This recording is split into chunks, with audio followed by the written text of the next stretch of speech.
sebagian kekuasaan atau rezim ya yang ada di Indonesia itu berapa banyak itu yang sudah berguguran dengan pola mahasiswa itu menjadi panglimanya. Jadi jangan dianggap sepele. Dan saya yakin itu tidak akan terkubur. Nah, menurut saya memang peristiwa AA ini sebenarnya juga menunjukkan bahwa boleh mungkin orang sesumbar ya, kebal hukum, dia tidak tersentuh hukum, tapi apakah dia akan kebal dari takdir? Yaitu apa? Ditawur oleh rakyatnya sendiri gitu. Boleh jadi ya orang itu merasa tak tersentuh oleh hukum penguasa, tapi dia tidak akan kebal dari hukumnya massa.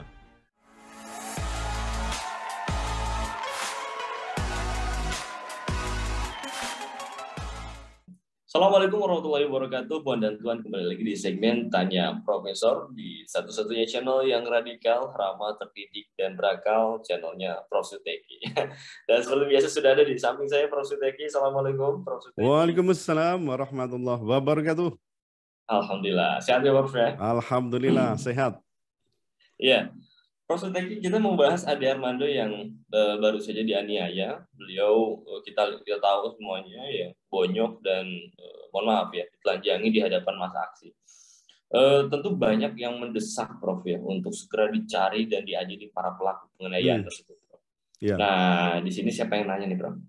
Bagaimana tanggapan Prof. Suteki terhadap peristiwa penganiayaan Ade Armando ini Prof? Sebenarnya sejak awal itu Mas ya, sejak awal saya menyaksikan di YouTube itu Ade Armando masuk ke tengah atau memasuki masa aksi itu sebenarnya saya sudah batin tuh ya. Ya dalam hati itu kok berani-beraninya Ade Armando memasuki kandang singa gitu. Nah, mengapa tidak berpikir apa ini tidak berbahaya dan seterusnya itu? Karena melihat begini, sepak terjang Ade Armando itu kan sering dianggap ya oleh sebagian masyarakat kita itu membuat perasaan atau hati itu meradang. Betul. Bahkan dia dikenal sebagai seorang yang, ada yang menyebut sebagai munafik, buzzer istana, kemudian juga penista agama kan begitu.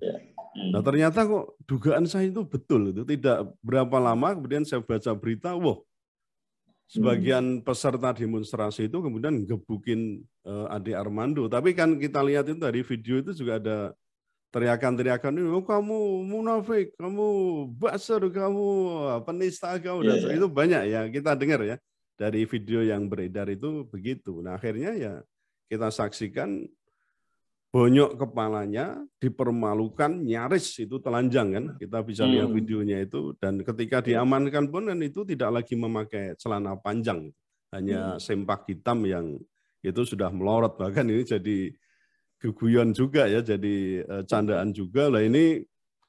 Setelah demo bukan harga-harga minyak goreng turun, pajak turun, tapi malah celananya Ade Armando yang turun gitu.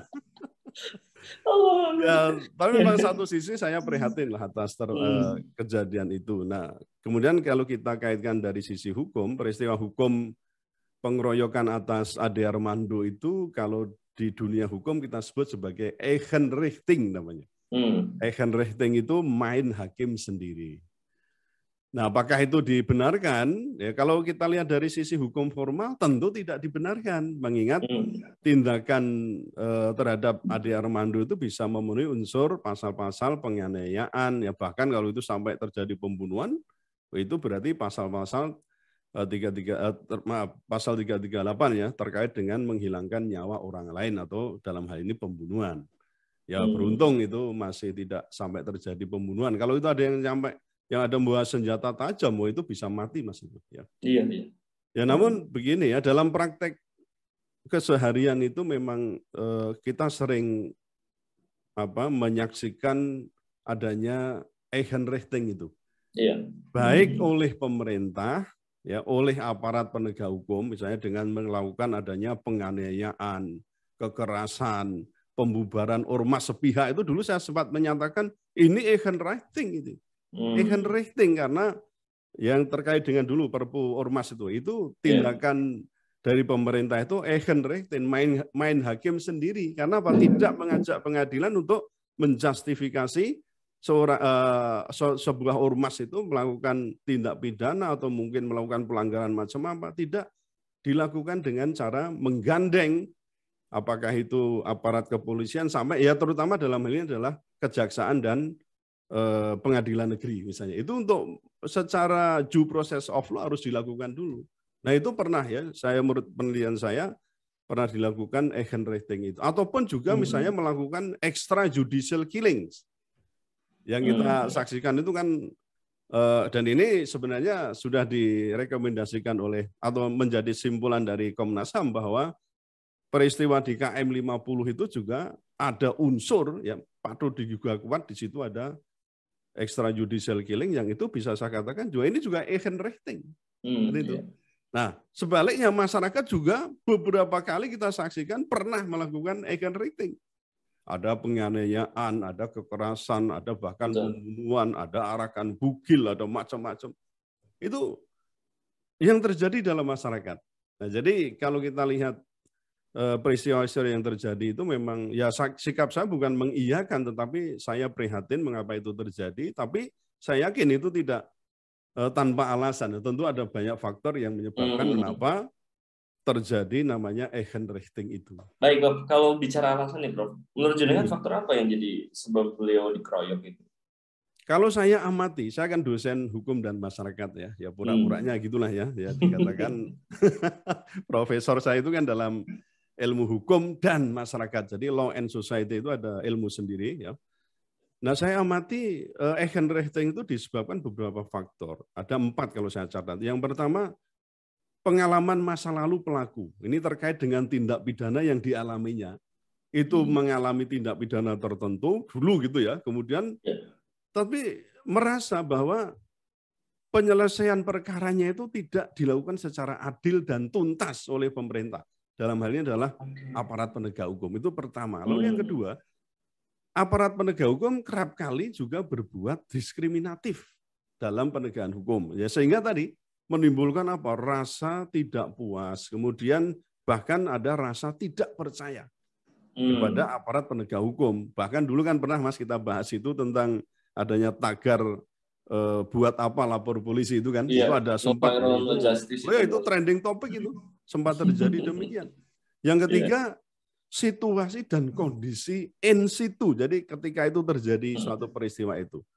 Nah misalnya ada provokasi dalam kerumunan massa itu kan kadang psikologi massa itu membuat ya kayak ini daun-daun kering yang kesiram minyak atau bensin.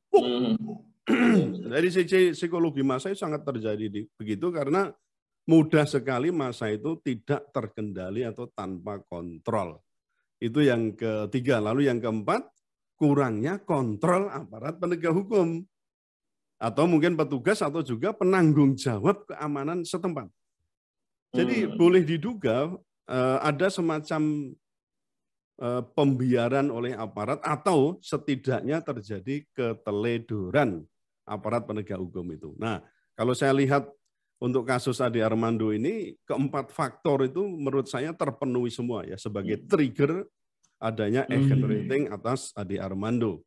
Nah, yang paling kuat dugaan saya itu adalah karena faktor ini ya, diskriminasi dalam penegakan hukum ya.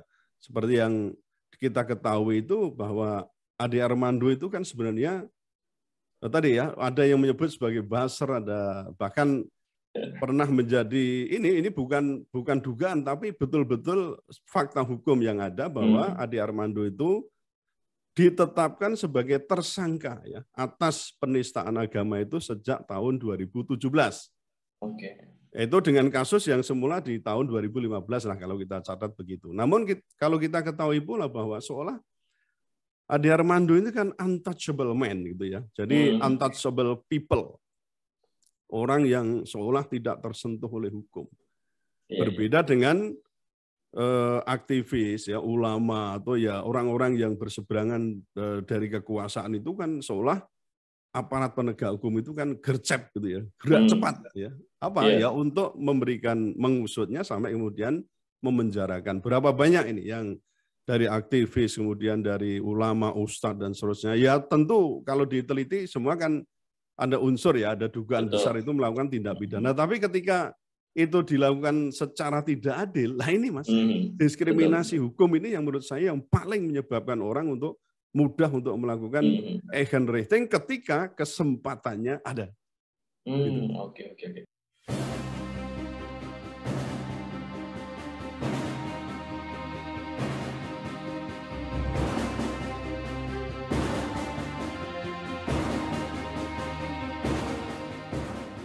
Berarti kalau lihat dari analisa 4 sebab dari Eigenrechten itu, Ade Armando masuk ke situ juga udah kemungkinan besarnya udah pasti ya, Prof. Ya. Ya itu sudah harus dipikirkan. Umpama Iya, saya betul. kok mau sendiri saja ketika itu di kurungan ini, saya nggak bisa menjamin nggak Mas, karena saya kan juga dikenal orang gini ya, tentu ada yang pro kontra. Saya nggak bisa berani untuk turun ke situ tanpa ada pengawalan, nggak berani saya. Karena saya sudah pernah beberapa kali terjadi demikian, maksudnya memasuki itu memang suasananya, kalau kita nggak benar-benar siap, ada pengawal, saya nggak akan berani masuki wilayah masa aksi semacam itu. Apalagi kok sebagian besar kita nilai itu berseberangan dengan misalnya pemikiran kita, tindakan kita yang sudah direkam oleh banyak orang. Oh itu bahaya itu. Iya baik. Prof, ini ada irisan dengan tadi apa yang jenengan bilang sebagai diskriminasi hukum. Saya mau bacain salah satu tweet ya dari netizen di Twitter @siandi_. Ya. Beliau mengutip men-tweet seperti ini. Gue nggak membenarkan apa yang terjadi terhadap Ade Armando. Tapi ini harusnya bisa dicegah jika pihak berwajib tidak pilih-pilih kasih terhadap laporan masyarakat. Nah itu. Yang terjadi ya pengadilan jalanan. Untung nggak mati itu orang. Bagaimana dengan tanggapan ini, Bro? Bener kan, dugaan-dugaan saya di awal tadi kan, untung tidak sampai mati. Iya, betul. Jadi memang aspek diskriminasi hukum itu salah satu sebab yang kuat ya, Prof.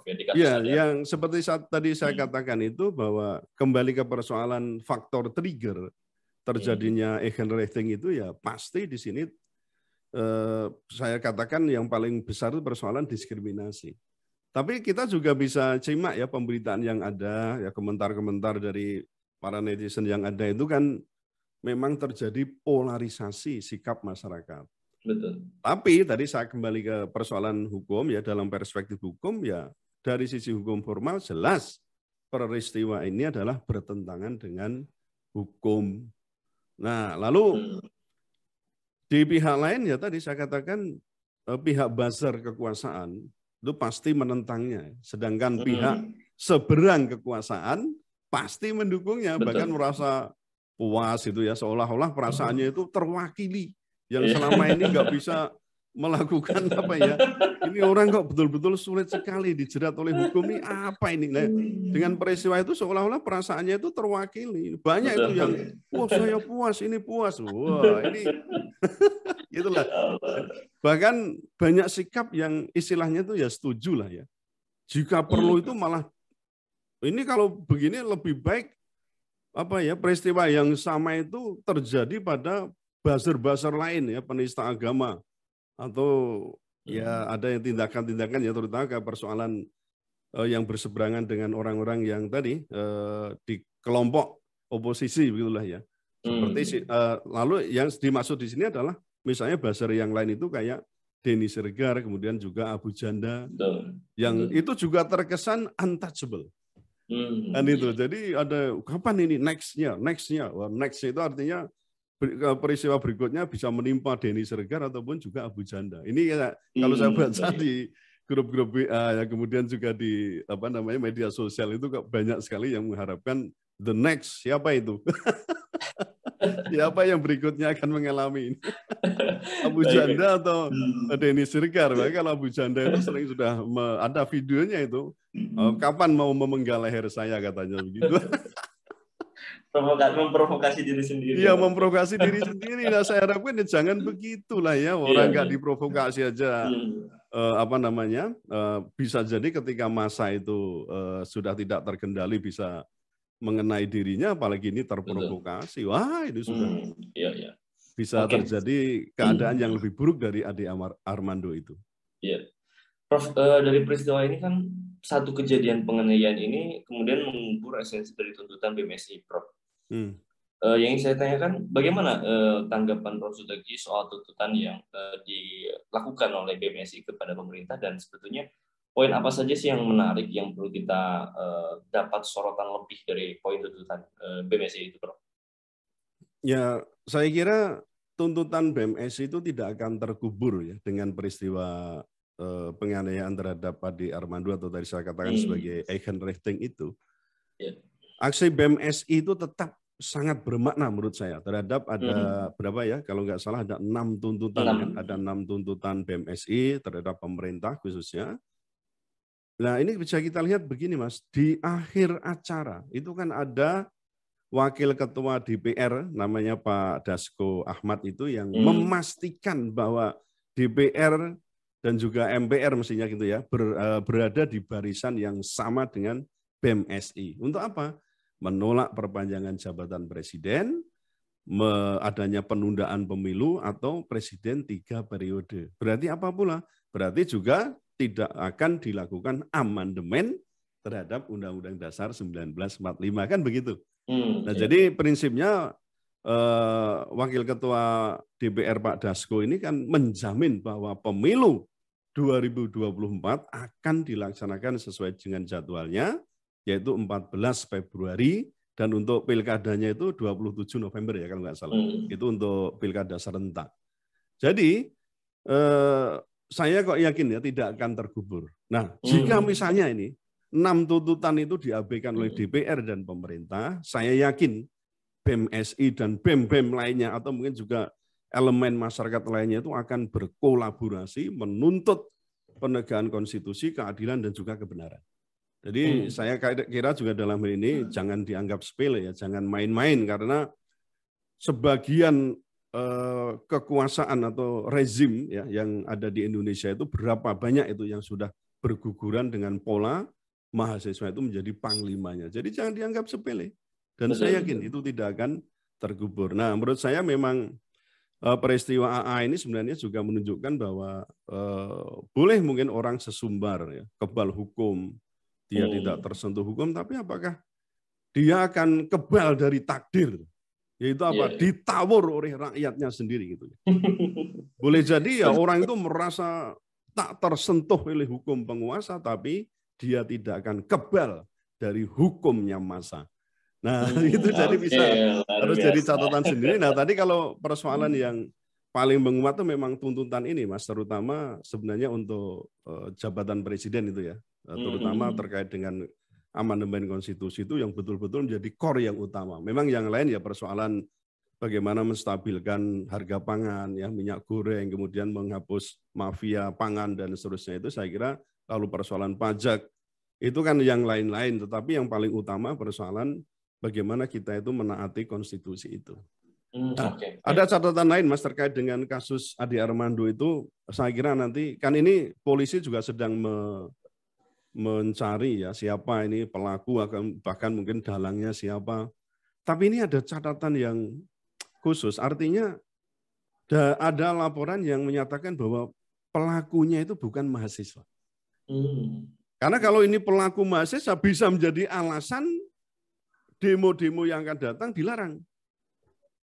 Maksudnya mahasiswa, kalau ketika diinisiasi mahasiswa akan dilarang. Tapi kan di video kemarin saya sudah menyatakan bahwa kalau melarang penyampaian pendapat itu justru tindak kejahatan. Apalagi dengan ancaman itu sudah jelas ya. Tapi kan kita juga harus tahu psikologi masyarakat ya. Kalau misalnya sudah ancaman ada ini, ya siapa yang nanti akan bertanggung jawab atau berani untuk melakukan menyuarakan aspirasi atau itu. Nah, tapi ini ada kesaksian dari kamerawan Cokro TV, namanya Mas Indra Jaya Putra itu, ya sebagai ini menjadi saksi, ya saksi mata ini ya, peristiwa pengeroyokan Ade Armando, dan dia mengatakan bahwa pelaku pengeroyokan tersebut bukanlah mahasiswa, melainkan sekelompok orang yang datang dari arah Palmerah. Nah berarti kan, ini kalau mau jangan lagi kemudian polisi nanti menduga-duga mahasiswa, itu saya kira sangat naif menurut saya. Jadi ini kesaksian Indra Jaya Putra dari kamerawan Cokro TV itu harus betul-betul jadi pedoman juga, karena nanti akan menjadi pintu yang membuka siapa sebenarnya dalang yang ada di balik peristiwa Eigenrichting yang menimpa Adi Armando. Adi Armando. Oke, luar biasa. Baik, Profesor Teki, terima kasih. Terima kasih juga pada Puan dan Tuan yang sudah menonton sampai di sesi pertanyaan keempat. Tetap stay tune terus di channel Profesor Teki. Tonton video-video kami sebelum-sebelumnya. Jangan lupa untuk like, comment, share, dan juga subscribe channel ini. Karena kita akan senantiasa mengulas isu-isu viral secara radikal, ramah, terdidik, dan berakal. Ya.